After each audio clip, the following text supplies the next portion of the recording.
Hello बच्चों, good evening. आज आपको काफ़ी दिनों बाद आपके सामने आया हूँ। थोड़ा फीवर हो गया था, वायरल फीवर था, कोविड तो नहीं हुआ। तो आज से आप लोगों को मैं एस और पी ब्लॉक चालू कर रहा हूँ और बेटा तुम लोग पढ़ाई करते रहो। थोड़ा सा जो हम लोगों का 10% सिलेबस रह गया है एस एंड पी ब्लॉक। अपना क्या क्या बाकी है भाई? अपना बाकी है एस एंड पी ब्लॉक, बाकी है अपनी थर्मो बाकी है, काइनेटिक्स एंड एटॉमिक स्ट्रक्चर, ये अपना बाकी है। और मैं आपको बताना चाहूँगा ये अप्रॉक्स 5 to 6 क्वेश्चन का मटेरियल है। लगभग 10-12% जो हम लोग का रह गया है। तो आज से लेक्चर डालना मैंने चालू कर दिया है, तो जल्द से जल्द इनको अपन क्या करेंगे, ख़त्म करेंगे, राइट। तो ये अगर आप लोग ऑफलाइन आ रहे होते तो ये वाली बुकलेट आपको मिलती, अब वो मिल नहीं पाएगी। तो इसका PDF आपको मिल जाएगा ऐप में, तो वहाँ से आप इसको डाउनलोड कर लीजिएगा, प्रिंट आउट निकलवा लीजिएगा, और जब प्रिंट आउट निकलवा ले तब इस वीडियो को देखिएगा, ठीक है। तो चलो बिना समय व्यतीत करे हुए हम लोग चालू करने जा रहे हैं एस एंड पी ब्लॉक। फिर कुछ बातें और करनी है, थोड़ी देर बात करेंगे, पहले खेल चालू करते हैं। तो आइए, सबसे पहला चैप्टर इसमें है हाइड्रोजन एंड इट्स कंपाउंड। आइए देखते हैं क्या क्या लिखा हुआ है भाई।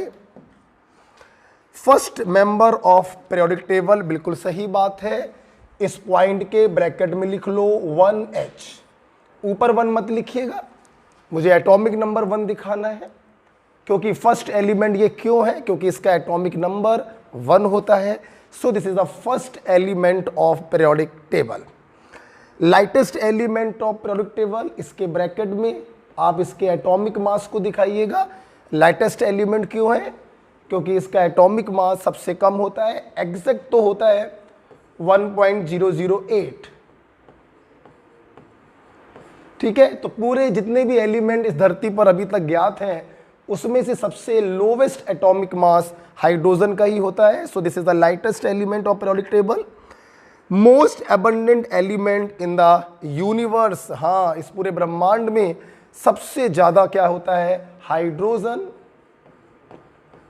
Most abundant element in universe, ठीक है। इस ब्रह्मांड में सबसे ज्यादा क्या है? हाइड्रोजन है। यूनिवर्स बोल सकते हैं या इसके स्थान पर सोलर सिस्टम बोल सकते हैं, ठीक है। अब सुनना बेटा, आपकी कॉपी में इसके ब्रैकेट में कुछ ऐसे लिखा हुआ है, ऑक्सीजन, सिलिकॉन, एल्यूमिनियम। एक्चुअली इस ब्रह्मांड में, इस सोलर सिस्टम में सबसे ज्यादा कौन होता है? हाइड्रोजन। ये पॉइंट मैंने लिखा था अर्थ क्रस्ट, अर्थ में, इन अर्थ क्रस्ट। हमारी धरती में सबसे ज्यादा क्या है? Oxygen, followed by silicon, followed by aluminium. ब्रह्मांड में सबसे ज्यादा क्या है? हाइड्रोजन। धरती में सबसे ज्यादा क्या है? Oxygen, followed by silicon, followed by aluminium. अच्छा, आपको जान के ताज्जुब होगा, इस पूरे यूनिवर्स का जितना मास है, अगर यूनिवर्स के मास को हम 100% मान लें तो उसका 70% मास हाइड्रोजन के कारण होता है। यस, ये एनसीईआरटी का पॉइंट है, इसीलिए जानबूझ के मैंने ये लाइन लिखी है, कहीं मेरे बच्चों को कन्फ्यूजन ना हो जाए। तो आप ये लिख लीजिएगा, यूनिवर्स के नीचे सोलर सिस्टम लिख लीजिएगा अगर जगह हो, और वहां से एक लाइन ऐसे करके ले जाइएगा और वहां पे लिख लेना 70% of total mass of universe, ठीक है। इसीलिए मैंने ये लाइन जानबूझ के पूरी लिख दी थी कि लिखने का तरीका आपको समझ में आ जाए। तो 70% टोटल मास यूनिवर्स का जो है वो हाइड्रोजन से बना होता है। Next point, exist as diatomic gas, बिल्कुल सही बात है। हाइड्रोजन किस फॉर्म में एग्जिस्ट करती है? डायटोमिक फॉर्म में एग्जिस्ट करती है। इसीलिए या तो आप इसको बोलो डाइहाइड्रोजन या फिर आप इसको बोल दो हाइड्रोजन गैस। ठीक है, डाइहाइड्रोजन या hydrogen gas. Next point, discovered by Henry Cavendish. Yes, hydrogen को हेनरी कैवेंडिश ने डिस्कवर किया था, और लेकिन उन्होंने इसको नाम दिया था इनफ्लेमेबल गैस, आग पकड़ने वाली gas. Discovered by Henry Cavendish, लेकिन उन्होंने इसको नाम दिया था inflammable gas, but the name hydrogen was given bye Lavoisier.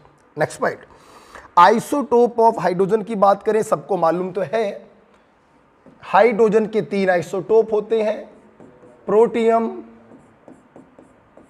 Deuterium और ट्राइटियम। इन तीनों आइसोटोप में जो ट्राइटियम होता है वो रेडियो एक्टिव होता है। ठीक है, ड्यूटीरियम को डी से लिख देते हैं, ट्राइटियम को टी से लिख देते हैं। तो प्रोटियम, ड्यूटीरियम, ट्राइटियम 3 आइसोटोप होते हैं। आइसोटोप का मतलब क्या होता है? आइसोटोप का मतलब atomic number same, atomic mass different. ठीक है, आप देखिए तीनों के एटॉमिक नंबर 1 1 1 है, और तीनों का जो एटॉमिक मास है वो डिफरेंट है, 1 2 और 3। आप जानते हैं चूंकि हाइड्रोजन इन 3 आइसोटोप का मिक्सचर होता है, इसीलिए हाइड्रोजन का जो एक्चुअल एटॉमिक मास है इट इज 1.008, जिसे हम लोग कहते हैं एवरेज एटॉमिक मास, जो मोल कॉन्सेप्ट में आपने पढ़ा होगा। अच्छा, आप लोग ध्यान से देखिए, अगर हम लोग यहाँ पर इलेक्ट्रॉन, प्रोटॉन और न्यूट्रॉन की बात करें तो इलेक्ट्रॉनों का नंबर एटॉमिक नंबर के बराबर होगा, इसलिए 1 1 1। इलेक्ट्रॉन तीनों के पास 1 है, इलेक्ट्रॉनिक कन्फिग्रेशन होगा तीनों का 1s1, मतलब इलेक्ट्रॉनिक कन्फिग्रेशन तीनों के क्या है? सेम है। प्रोटॉन की बात करें, ऑफ कोर्स एटॉमिक नंबर के बराबर होंगे। न्यूट्रॉन की बात करें तो atomic mass minus atomic number, atomic mass minus atomic number, atomic mass minus atomic number. तो तीनों आइसोटोप में डिफरेंस किस चीज का होता है? Neutron. The very important point बच्चों, ना सिर्फ हाइड्रोजन बल्कि कोई भी आइसोटोप हो, उनमें डिफरेंस न्यूट्रॉनों के नंबर में ही होता है। आप यहां पे देख सकते हैं 0 न्यूट्रॉन, 1 न्यूट्रॉन, 2 न्यूट्रॉन। तो isotopes are always differ by atomic mass, so by number of neutrons. Right, आपके एग्जाम में ये क्वेश्चन भी आता है, वो कौन सा एलिमेंट इस धरती का है जिसके पास 0 न्यूट्रॉन होते हैं? इकलौता एलिमेंट है इस धरती का प्रोटियम, जिसके पास 0 न्यूट्रॉन होते हैं। आप जानते हैं बच्चों, इनमें इलेक्ट्रॉनिक कन्फिग्रेशन क्या होता है? सेम। तो इलेक्ट्रॉनिक कन्फिग्रेशन सेम होने के कारण इनकी केमिकल रिएक्शन सेम होती है। Chemical properties are same except rate of reaction.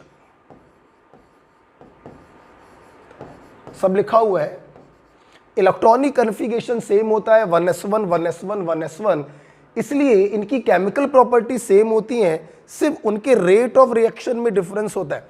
और रेट ऑफ रिएक्शन में डिफरेंस होने का रीजन है क्योंकि ये डायटोमिक फॉर्म में एग्जिस्ट करते हैं। हाँ ऑफ कोर्स बेटा, ये जो ट्राइटियम होता है ये रेडियो एक्टिव होता है, अभी थोड़ा और बताऊंगा इसके बारे में। फिलहाल ट्राइटियम रेडियो एक्टिव है, तो T2 लिखो चाहे ना लिखो मतलब नहीं बनता है, क्योंकि रेडियो एक्टिव होता है। तो H2 में H सिंगल बॉन्ड H है, D2 में D सिंगल बॉन्ड D है, और T2 में T सिंगल बॉन्ड T है। तो इनका जो बॉन्ड एनर्जी है something like this, order of bond energy. तो H2 को तोड़ना आसान है, आसान का मतलब D2 की तुलना में आसान है, otherwise H single bond H को तोड़ना बहुत टेढ़ी खीर है भैया। 2000 केल्विन 5000 केल्विन पर जब गर्म करते हैं ना तब ये टूटता है। तो इसकी तुलना में इसका कम होता है, अदरवाइज इस तोड़ने में हालत खराब हो जाएगी। तो चूंकि इनकी बॉन्ड एनर्जी में डिफरेंस होता है, किसी का तोड़ना थोड़ा सा इजी है, थोड़ा डिफिकल्ट और डिफिकल्ट, इसलिए इनका रेट ऑफ रिएक्शन जो होता है वो डिफरेंट होता है। क्लियर? तो केमिकल प्रॉपर्टी सेम क्यों है? क्योंकि इलेक्ट्रॉनिक कन्फिगरेशन सेम है। रेट ऑफ रिएक्शन डिफरेंट क्यों है? क्योंकि बॉन्ड एनर्जी जो है वो डिफरेंट होती है। राइट बेटा? ट्राइटियम क्या होता है? रेडियो एक्टिव होता है। इसी पेज के हाशिए पे आपको लिखना है, इसी पेज के हाशिए पे लिखना है, ट्राइटियम जो होता है बच्चों ये रेडियो एक्टिव होता है।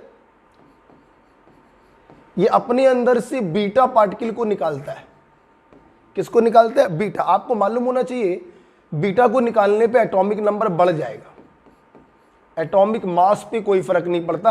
तो tritium is a radio active and it is a beta emitter, low energy beta को निकालता है।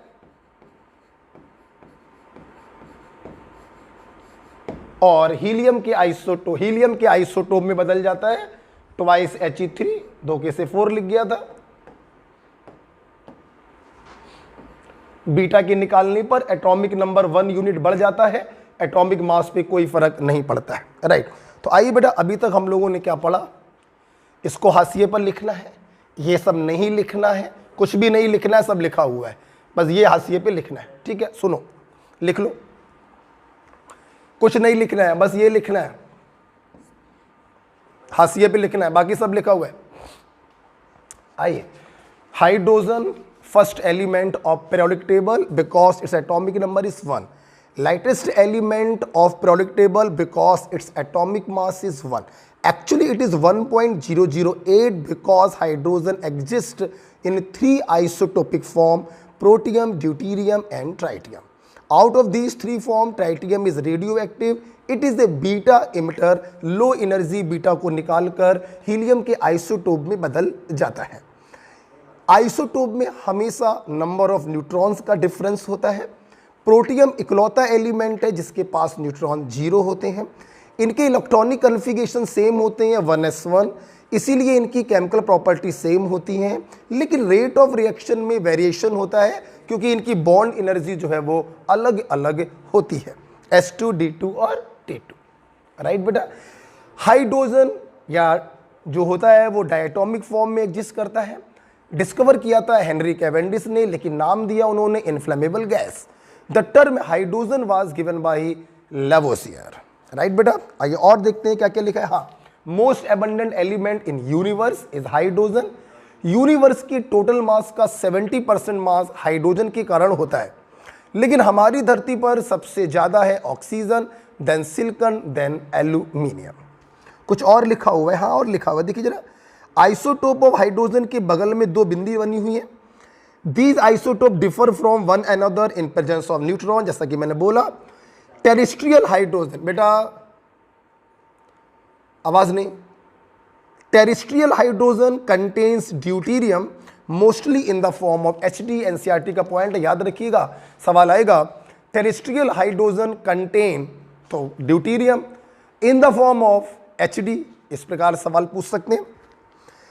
Since the isotope have same electronic configuration, hence their same chemical property, जैसा कि मैंने बताया, except rate of reaction due to difference in bond energy, but their physical properties are different due to mass difference। बिल्कुल सही बात है, physical property में जो डिफरेंस होगा वो एटॉमिक मास में डिफरेंस के कारण होगा, ध्यान रखिएगा NCERT की लाइन से। हाँ, NCERT में एक पॉइंट और भी लिखा है, melting point, boiling point, density और बॉन्ड एनर्जी, इन चारों चीज़ों का ऑर्डर आपका यही होता है। Melting point, boiling point, density और बॉन्ड एनर्जी का ऑर्डर है H2, D2, T2। Allotrope, allotrope भी मैंने आपको कहीं ना कहीं क्लास में बताया है कि हम और आप आपस में एलोट्रॉप हैं। हम लोग फिजिकली डिफरेंट होते हैं, कोई गोरा है, कोई काला है, कोई नाटा है, कोई लंबा है, कोई पतला है, कोई मोटा है, लेकिन केमिकली हम लोग वही हैं, वही हड्डियां हैं, वही दिल है, वही किडनी है। तो हम और आप आपस में एलोट्रॉफ हैं, physically different but chemically same, हम लोग इसे कहते हैं एलोट्रॉप। बहुत ही अच्छा एग्जांपल है कार्बन में ग्रेफाइट और डायमंड। डायमंड देखो गोरा है, ग्रेफाइट देखो क्या है, काला है। डायमंड गुड कंडक्टर है, ग्रेफाइट कैसा होता है, बैड कंडक्टर होता है। तो फिजिकली डिफरेंट है लेकिन केमिकली दोनों क्या होते हैं, कार्बन होते हैं, तो आपस में एलोट्रॉप्स होते हैं, राइट। हाइड्रोजन की दो एलोट्रॉप हैं, एक ऑर्थो हाइड्रोजन और दूसरा पैरा हाइड्रोजन।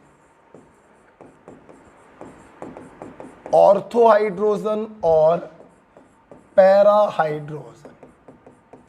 मैं आपको बताना चाहूंगा, जैसा कि अभी बोला कि हाइड्रोजन डायटोमिक फॉर्म में एग्जिस्ट करता है,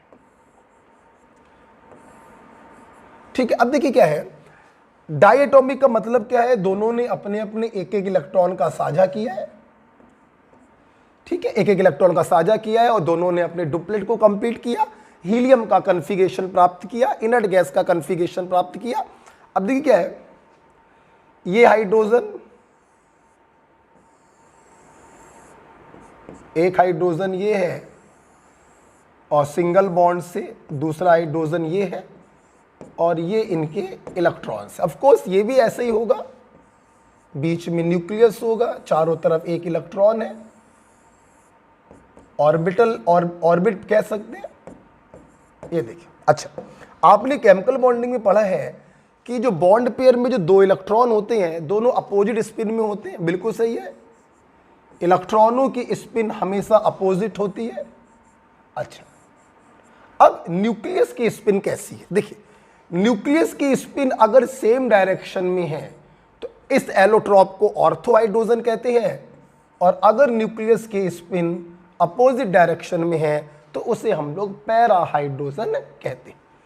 ओके, तो देखिए फिजिकली तो दोनों सेम ही है, सॉरी फिजिकली दोनों डिफरेंट है, केमिकली क्या है, एच एच यहां पर भी है, एच एच यहां पर भी है, तो केमिकली दोनों हाइड्रोजन है, बट फिजिकली डिफरेंस ये आ रहा है कि न्यूक्लियस की स्पिन यहां पर सेम डायरेक्शन में है और यहां पर अपोजिट डायरेक्शन में है। एक पॉइंट और भी लिखा होगा पैरा हाइड्रोजन के नीचे, it is low energy form hence favour at low temperature. Yes, low temperature पर ये फेवर करता है। आपको जान के अच्छा लगेगा कि at room temperature ortho to para ratio is 3:1। Yes, room temperature 25 degree Celsius, 25 degree Celsius पे ऑर्थो टू पैरा रेशियो होता है 3:1। 70% 75% ऑर्थो होता है और 25% पैरा होता है, 3:1। अच्छा, अब ये लो एनर्जी फॉर्म है, अगर आप इस टेम्परेचर को कम करते जाए, हमने टेम्परेचर को कम करते करते 20 केल्विन पर ले गए, तो 20 केल्विन पर क्या होगा, ऑर्थो वाला 0% और पैरा वाला 100%। लो एनर्जी फॉर्म है ना, लो टेम्परेचर पे फेवर करेगा, तो 25 डिग्री पर तो ऑर्थो ज़्यादा है, पैरा कम है। जैसे जैसे टेम्परेचर आप कम करते जाएंगे वैसे वैसे ऑर्थो का परसेंटेज कम होता जाएगा, पैरा का परसेंटेज बढ़ता जाएगा, और 20 केल्विन पर तो ऑर्थो 0 हो गया और पैरा 100% हो गया। अब आपके मन में सवाल उठ रहा होगा कि टेम्परेचर घटाने पर ऑर्थो घट रहा है, पैरा बढ़ रहा है, तो टेम्परेचर अगर बढ़ाया जाएगा तो ऑर्थो को बढ़ना चाहिए, पैरा को घटना चाहिए। सोच तो आप सही रहे हैं, लेकिन बच्चों ऐसा नहीं होता। ऑर्थो की मैक्सिमम जो परसेंटेज है वो 75% ही पॉसिबल है एट रूम टेम्परेचर। अगर आप टेम्परेचर को 50 कर दो, 100 कर दो, तो भी ये 75 ही रहेगा और ये 25 ही रहेगा। मतलब यहां से रिजल्ट ये निकलता है कि पैरा को 100% प्राप्त कर सकते हैं लेकिन ऑर्थो को 100% प्राप्त नहीं कर सकते, राइट। टाइप्स ऑफ हाइड्रोजन, 3 प्रकार के हाइड्रोजन आपकी कॉपी पर लिखे हुए हैं। एटॉमिक हाइड्रोजन,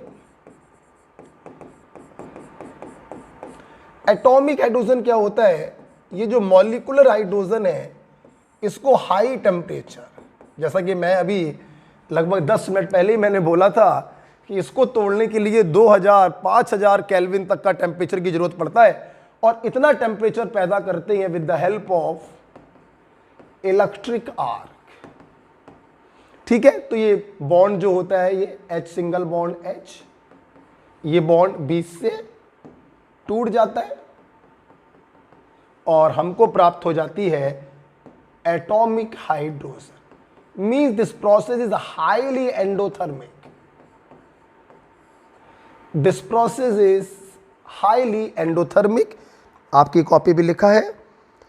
इस हाइड्रोजन का हम इस्तेमाल करते हैं एटॉमिक हाइड्रोजन टॉर्चेस या ऑक्सी एटॉमिक टॉर्चेस। अबे टॉर्चेस का मतलब वो नहीं घर पे टॉर्च होती है, वो नहीं है। यहां पे टॉर्चेस का मतलब है वेल्डिंग पर्पज में। किसमें बेटा?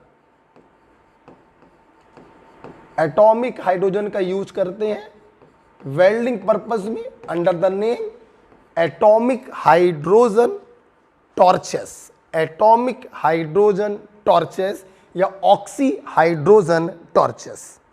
ठीक है, एटॉमिक हाइड्रोजन इस प्रकार से हम लोग बनाते हैं। मॉलिक्यूलर हाइड्रोजन को हाई टेम्परेचर जो हम लोग इलेक्ट्रिक आर्क से पैदा करते हैं, बॉन्ड टूटेगा, एटॉमिक हाइड्रोजन हमको प्राप्त होगी। ये रिएक्शन हाईली एंडोथर्मिक होता है और इसका इस्तेमाल करते हैं वेल्डिंग पर्पस में।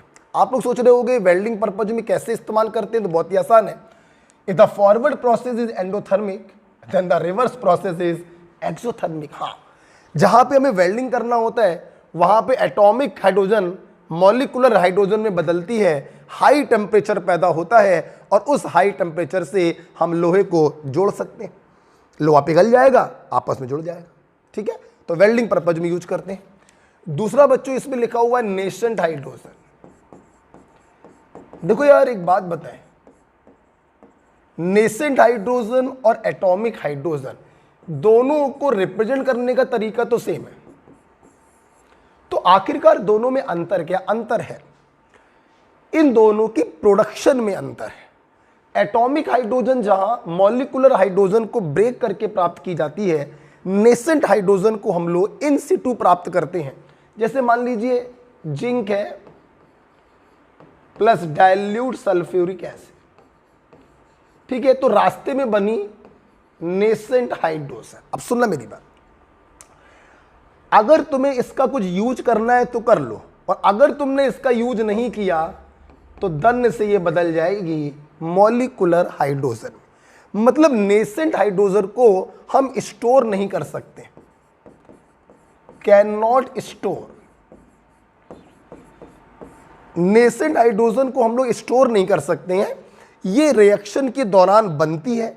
अगर कंज्यूम होना है तो कंज्यूम करा लो, अगर तुम कंज्यूम नहीं करा पाए तो दन्य से ये बदल जाती है मॉलिक्यूलर हाइड्रोजन में, तो इट कैन नॉट स्टोर।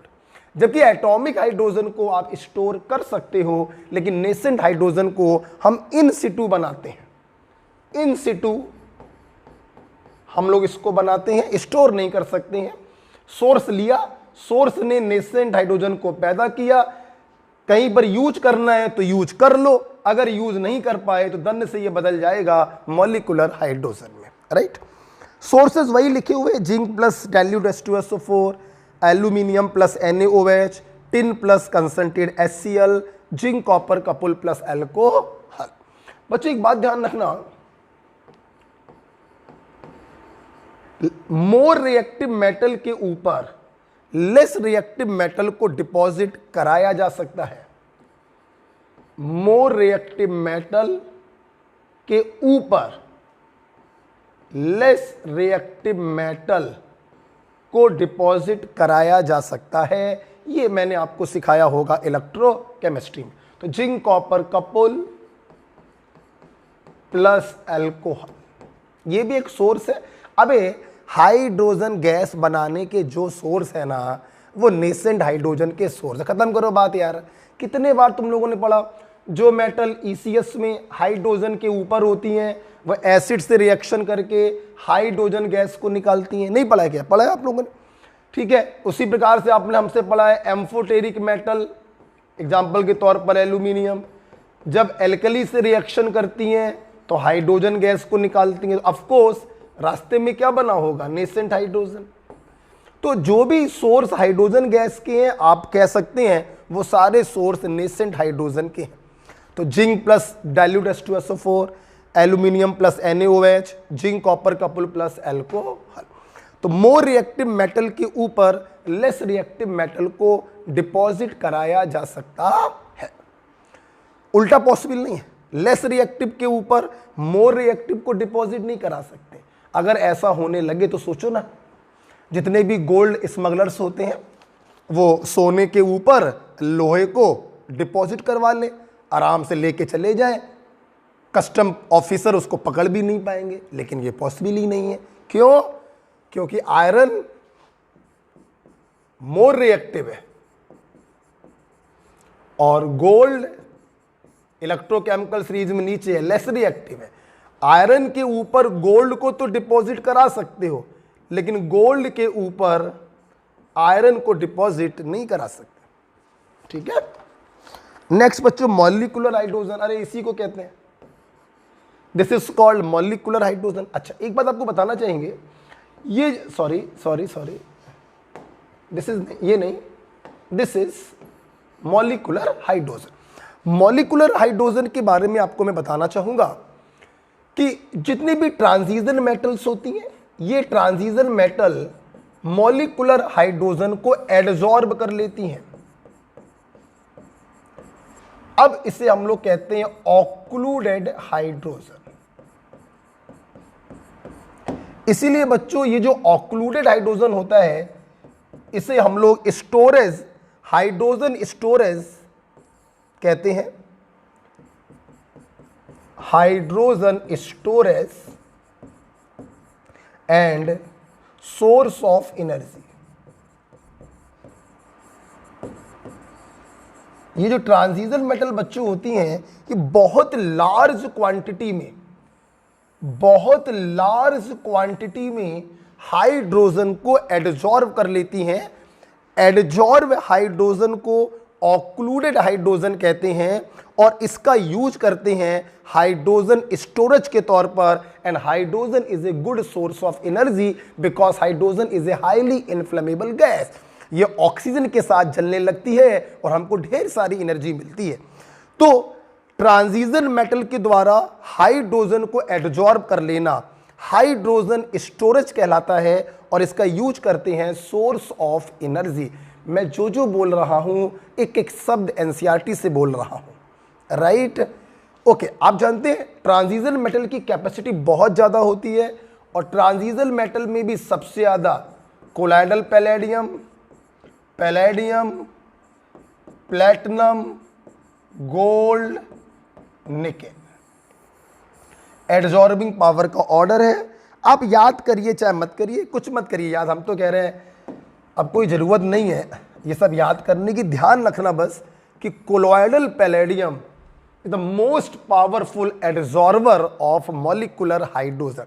और इसको भी याद करने की ज़रूरत नहीं है, आप हमसे पढ़ चुके हैं एडजॉर्प्शन सरफेस केमिस्ट्री कि किसी पार्टिकल को जितने छोटे छोटे टुकड़ों में तोड़ दोगे उसका सरफेस एरिया उतना ज़्यादा, एडजॉर्बिंग पावर उतनी ज़्यादा।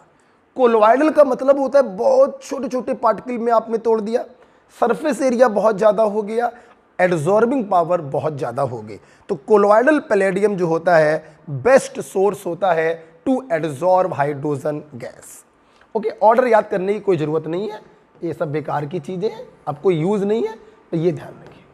और ध्यान रखिएगा, इसे हम लोग कहते हैं hydrogen storage and source of energy.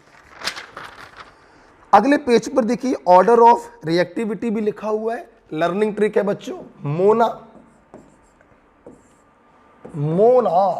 ओ मोना, ये देखिए Mona. Atomic hydrogen, nascent hydrogen, occluded hydrogen and least reactive, least reducing is molecular hydrogen. Hydrogen is placed in first as well as seventh group. This is the drawback of modern periodic table. लोग कहते हैं कि old periodic table का drawback है hydrogen की position निश्चित नहीं है। अबे अभी क्या कर लिया, क्या उखाड़ लिया?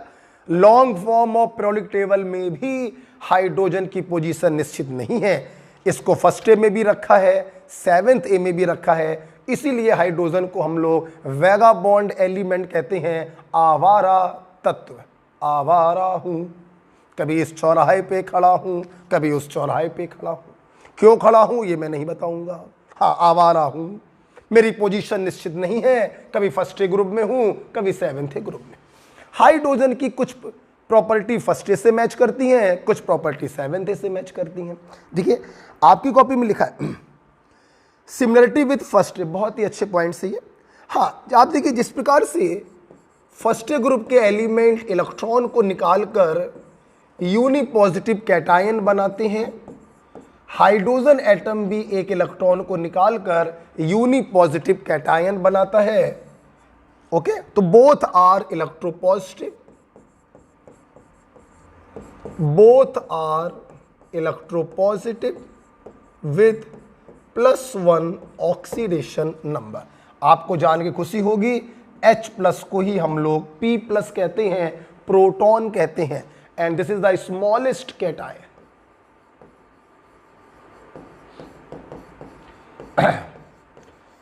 तो पहला देखिए सिमिलरिटी फर्स्ट ए ग्रुप के साथ मैंने क्या दिखाई कि जिस प्रकार से फर्स्ट ए ग्रुप के एलिमेंट एक इलेक्ट्रॉन को लूज करते हैं और यूनिपॉजिटिव कैटायन बनाते हैं, उसी प्रकार से हाइड्रोजन भी एक इलेक्ट्रॉन को लूज करता है और यूनिपॉजिटिव कैटायन बनाता है, जिसको हम लोग प्रोटॉन भी कहते हैं। This is the smallest cation.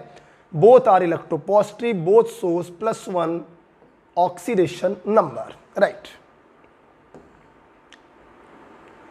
ये पहली प्रॉपर्टी आपने देखी।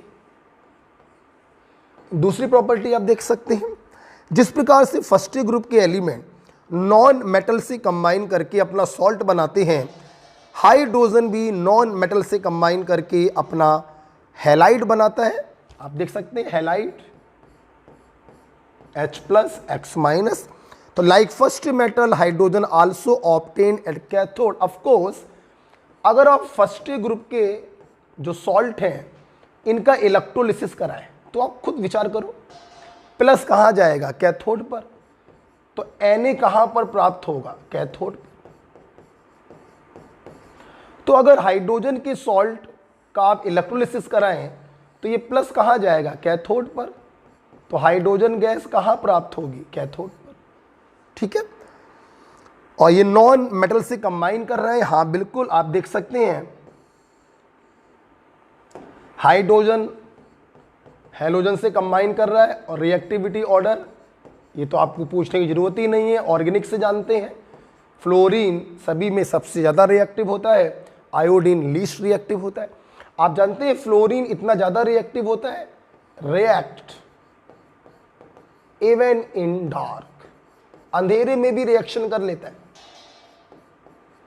बाकी सभी को सनलाइट की जरूरत पड़ती है हाइड्रोजन के साथ रिएक्शन करने में, लेकिन फ्लोरीन जो होता है वो अंधेरे में भी रिएक्शन कर लेता है। और आयोडीन इतना लीस्ट रिएक्टिव होता है कि रिक्वायर कैटलिस्ट, इसको कैटलिस्ट की जरूरत पड़ती है। ओके, तो सिमिलरिटी हम लोगों ने फर्स्ट ए ग्रुप के साथ देखी कि यूनिपॉजिटिव कैटायन बनाता है, इलेक्ट्रॉन को लूज करता है, इलेक्ट्रोपॉजिटिव होता है, +1 स्टेट होता है, नॉन मेटल के साथ कंबाइन करता है और इसके सॉल्ट का इलेक्ट्रोलिसिस कराने पर हमें ये कैथोड पर प्राप्त होता है। लास्ट पार्ट प्रॉपर्टी लिखी है, ये पॉइंट आपको लिख लेना है बच्चों, ये लिखे नहीं है, ये भी लिखना है और ये भी लिखना है। Hydrogen is a good reducing agent. बिल्कुल सही बात है, हाइड्रोजन का इस्तेमाल हम लोग करते हैं मेटल ऑक्साइड को रेड्यूस करने में। Hydrogen is used to reduce metal oxide. Metal oxide, hydrogen a reducing agent, oxygen को घसीट लेगा और मेटल ऑक्साइड को रेड्यूस कर देगा। अब देखिए एक बात ध्यान रखिएगा, ऐसा नहीं है कि सारे मेटल ऑक्साइड को रिड्यूस कर सकता है। It reduce to less electropositive metal, to reduce to less electropositive metal। फेकू आयरन के नीचे वाले, आयरन से नीचे,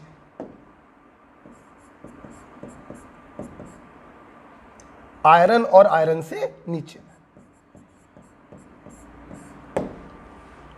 आयरन एंड आयरन से नीचे। जो आयरन के नीचे है, आयरन को भी ऑफकोर्स आयरन को भी रिड्यूस करेगा, इसके ऑक्साइड को, और इसके नीचे वाले जो लेस इलेक्ट्रोपॉजिटिव हैं उनको रिड्यूस करेगा। फॉर एग्जाम्पल बताओ, ZnO को रिड्यूस करेगा? नहीं करेगा। क्यों? आप देखो, लिख बा सर का ना मग अल मन जन कर फे। तो आयरन के ऊपर वालों को रिड्यूस नहीं करेगा, आयरन और आयरन के नीचे वालों को रिड्यूस करेगा। MgO को रिड्यूस करेगा? नहीं करेगा। AlTO3 को रिड्यूस करेगा? नहीं करेगा। ZnO को रिड्यूस करेगा? नहीं करेगा। Fe3O4 को करेगा? करेगा। ठीक है, CuO को करेगा? करेगा। तो गुड रिड्यूसिंग एजेंट। अब देखते हैं सिमिलरिटी विद 7th। ये आपको लिखना है, ये वाला पॉइंट ये पूरा लिखना है आपको, उसी के नीचे लिख लीजिएगा। हाँ, सिमिलरिटी विद 7th बिल्कुल है। जिस प्रकार से 7th के एलिमेंट इलेक्ट्रॉनों को एक्सेप्ट करके अपना एनायन बनाते हैं, हाइड्रोजन भी इलेक्ट्रॉन को एक्सेप्ट करके अपना एनायन बनाता है। एक बात ध्यान रखिएगा, हाइड्रोजन शब्द तब बोलते हैं जब वो कैटायनिक फॉर्म में होता है। अगर वो एनायनिक फॉर्म में है तो हाइड्रोजन नहीं बोलते हैं, हम लोग उसको हाइड्राइड बोलते हैं। तो 7th के तरीके ये इलेक्ट्रोनेगेटिव होता है, -1 ऑक्सीडेशन नंबर शो करता है। 7th के तरीके ये मेटल से कंबाइन करता है, बिल्कुल सही बात है। जैसे 7th के एलिमेंट मेटल से कंबाइन करके सॉल्ट बनाते हैं, वैसे ही हाइड्रोजन भी मेटल से कंबाइन करके अपना हाइड्राइड बनाता है।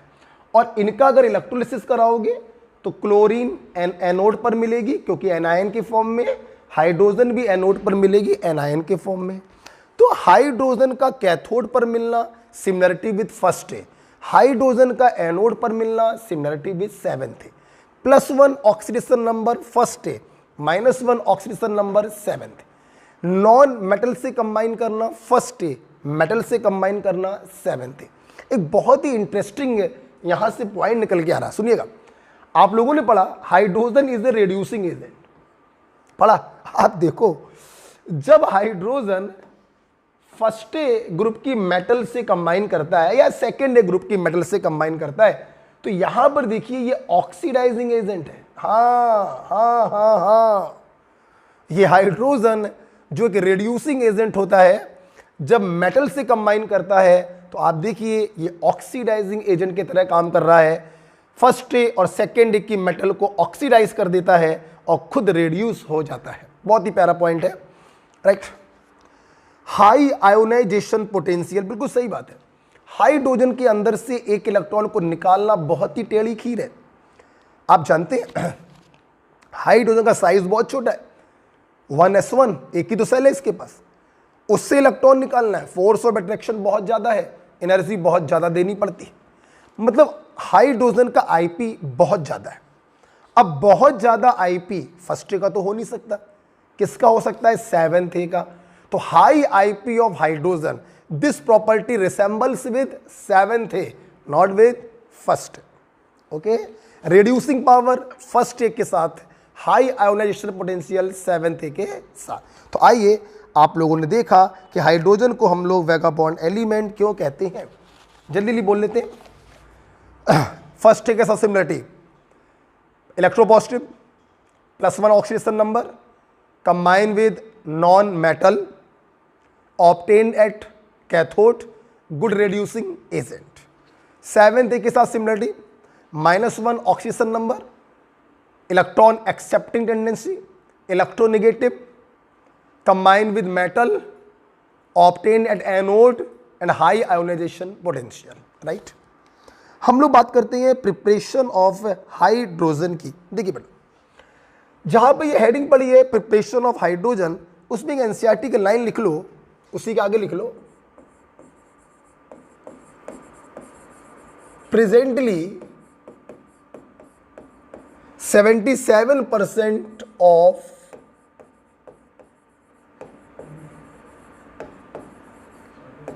क्या बेटा? ठीक है, तो अपने आप बनता रहेगा वो, ठीक है, 2 क्लिप बना देते हैं। Presently 77% of industrial hydrogen is produced from petrochemical,